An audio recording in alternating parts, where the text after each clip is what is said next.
ಇವತ್ತು ಕ್ಯಾಪ್ಸಿಕಮ್ ಎಣ್ಗಾಯಿ ಹೆಂಗೆ ಮಾಡೋದು ಅಂತ ನೋಡೋಣ. ಇದು ಊರ ಕಡೆ ಸಿಗೋ ಜವಾರಿ ಕ್ಯಾಪ್ಸಿಕಮ್ ಇದು. ಇದಕ್ಕೆ ಇಷ್ಟು ಐಟಮ್ ನಾನು ಏನೇನು ಇಲ್ಲಿ ಇಟ್ಟಿದ್ದೀನಲ್ಲ ಇವೆಲ್ಲ ಐಟಮು ಬೇಕು. ಇದು ಉತ್ತರ ಕರ್ನಾಟಕದ ಕಡೆ ಎಲ್ಲರೂ ಇಷ್ಟಪಡೋ ಅಂಥ ಒಂದು ಎಣ್ಗಾಯಿ ಪಲ್ಯ. ಇದಕ್ಕೆ ಇಷ್ಟೆಲ್ಲ ಸಾಮಾನುಗಳು ಬೇಕಾಗುತ್ತೆ. ಈಗ ಒಂದು ಬಾಣಲಿಗೆ ಒಂದು ಬಟ್ಲು ಶೇಂಗಾ ಬೀಜ ಹಾಕಿ ಹುರಿಬೇಕು. ಸ್ವಲ್ಪ ಹದ ಬರೋವರೆಗೂ ಹುರಿಬೇಕು.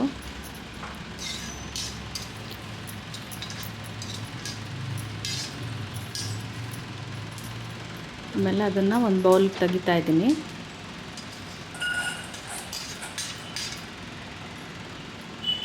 ಎಳ್ಳು ಒಂದು ಅರ್ಧ ಬಟ್ಲು ತೊಗೊಂಡಿದ್ದೀನಿ.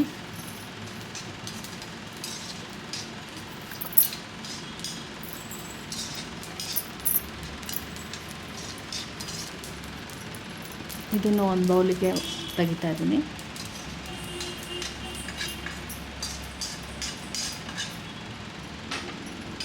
ಈಗ ಸ್ವಲ್ಪ ಗುರಾಳು ಅಂತೀವಿ, ಹುಚ್ಚೆಳ್ಳು ಅಂತೀವಿ.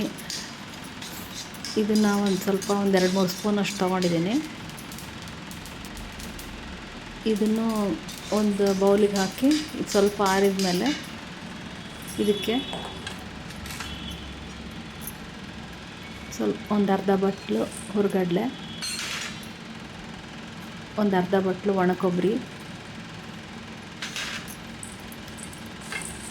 ಇದನ್ನೆಲ್ಲ ಮಿಕ್ಸ್ ಮಾಡಿ ಮಿಕ್ಸಿಗೆ ನೈಸಾಗಿ ಪೌಡ್ರ್ ಮಾಡ್ಕೋಬೇಕು.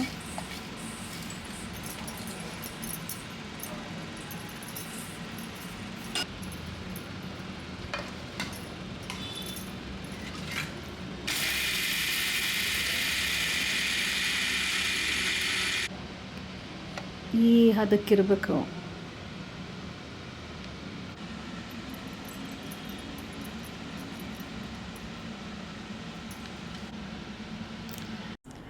ಇದು ಜವಾರಿ ಕ್ಯಾಪ್ಸಿಕಮ್ ಬಂದು ಖಾರ ಜಾಸ್ತಿನೇ ಇರುತ್ತೆ.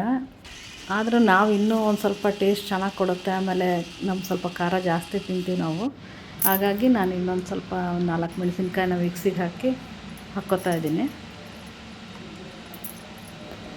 ಇದನ್ನು ಬೇಕಿದ್ದರೆ ನೀವು ಸ್ಕಿಪ್ ಮಾಡ್ಬೋದು.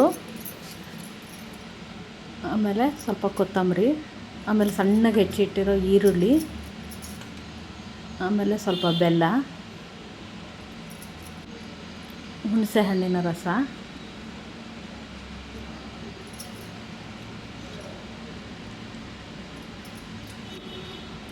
ಉಪ್ಪು ರುಚಿಗೆ, ಅರಿಶಿನ ಪುಡಿ,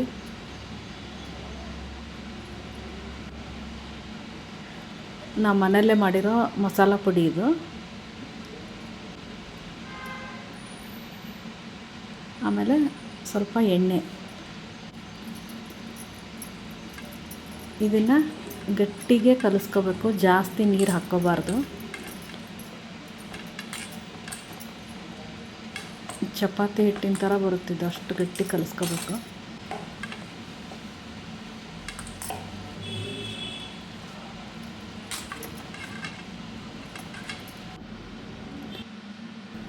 ಈಗ ಒಂದೊಂದೇ ಕ್ಯಾಪ್ಸಿಕಮ್ ತಗೊಂಡು ಈ ಥರ ಹೋಲ್ ಮಾಡಿ ಈ ಮಿಶ್ರಣನ ನೀಟಾಗಿ ಅದರೊಳಗೆ ತುಂಬಬೇಕು. ನಾನು ತೋರಿಸ್ತಾ ಇರೋ ಥರ ತುಂಬಬೇಕು.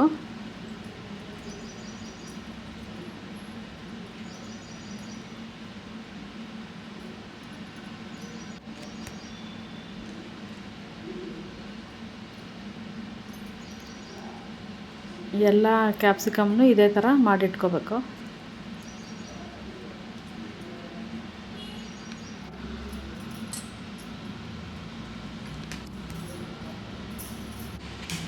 ಆಮೇಲೆ ಒಗ್ಗರಣೆಗೆ ಒಂದು ಪಾತ್ರೆ ಇಡ್ತಾಯಿದ್ದೀನಿ. ಎಣ್ಣೆ ಹಾಕ್ತಾಯಿದ್ದೀನಿ. ಸಾಸಿವೆ, ಕರಿಬೇವು, ಈರುಳ್ಳಿ, ಸ್ವಲ್ಪ ಟೊಮೆಟೊ ಎಲ್ಲ ಬಾಡಿಸ್ಕೊಂಡು ಈಗ ಅದೇ ಒಗ್ಗರಣೆಗೆ ನಾವು ಈ ತುಂಬಿಟ್ಕೊಂಡಿರೋ ಕ್ಯಾಪ್ಸಿಕಮ್ನೆಲ್ಲದನ್ನು ಹಾಕಬೇಕು. ಅದನ್ನು ಒಂದು 5-10 ನಿಮಿಷ ಚೆನ್ನಾಗಿ ಮಾಗಿಸ್ಕೋಬೇಕದು. ಎಣ್ಣೆನಲ್ಲೇ ಅದು ಚೆನ್ನಾಗಿ ಬೇಯಬೇಕು. ಆಮೇಲೆ ಇದೇನು ಮಿಶ್ರಣ ಮಾಡಿಟ್ಕೊಂಡಿದ್ದು ಉಳಿದಿರೋದಿರುತ್ತಲ್ಲ, ಅದಕ್ಕೆ ನೀರು ಹಾಕಿ ನೀಟಾಗಿ ಕಲಿಸ್ಬಿಟ್ಟು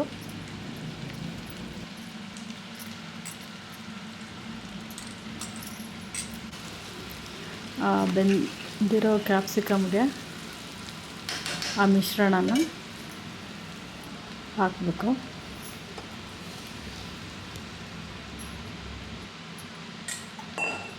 ಆಮೇಲೆ ಒಂದು ಮೀಡಿಯಮ್ ಉರಿನಲ್ಲಿ ಒಂದು 10 ನಿಮಿಷ ಚೆನ್ನಾಗಿ ಬೇಯಿಸ್ಕೋಬೇಕು ಅದನ್ನು.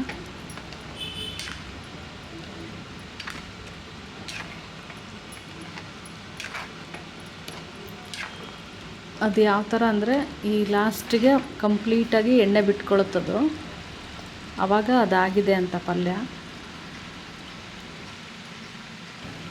ಈ ಥರ ಬೇಯಿಸ್ಕೋಬೇಕು. ಈಗ ಕ್ಯಾಪ್ಸಿಕಮ್ ಎಣ್ಗಾಯಿ ರೆಡಿಯಾಗಿದೆ.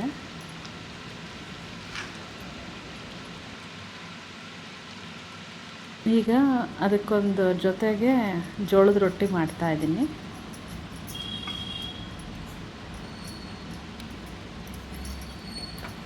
ಇವಾಗ ರೊಟ್ಟಿ ತಟ್ತಾಯಿದ್ದೀನಿ.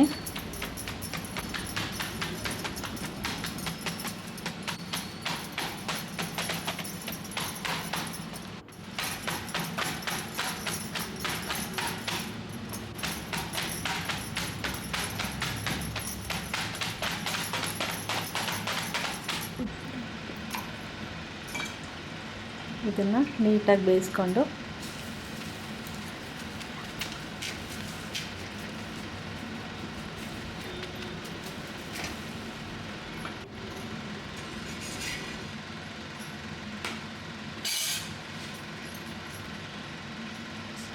ಈಗ ಬಿಸಿ ಬಿಸಿ ರೊಟ್ಟಿ ರೆಡಿಯಾಗಿದೆ.